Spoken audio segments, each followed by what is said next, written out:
About 100,000 men and women have marched through the streets of New York in the city's annual Gay Pride Parade. Jim Middleton reports that this year's march was dedicated to sufferers of AIDS, acquired immune deficiency syndrome, which has so far struck overwhelmingly at homosexual males.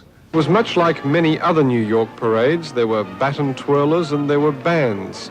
The New York cops were out in force, and some of the marchers sang their way down Fifth Avenue on their 8-kilometre walk to the city's gay ghetto in Greenwich Village.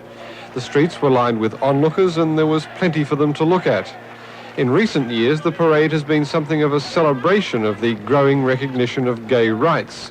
But this year, AIDS has introduced a serious aspect as well.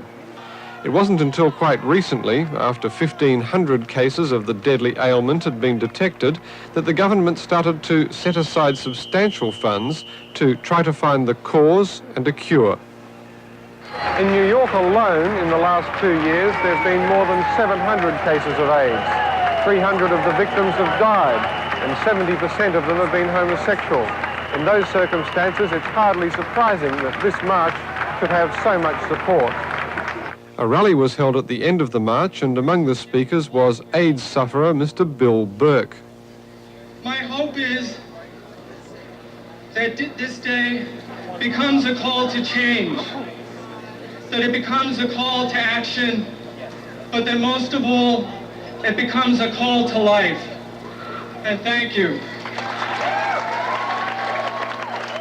There's a 50-50 chance that Mr. Burke will be dead within a year. Health authorities estimate that the number of AIDS cases is doubling every 6 months, and that without a cure, there'll be 100,000 AIDS victims in the United States within 3 years. Jim Middleton, ABC News, New York.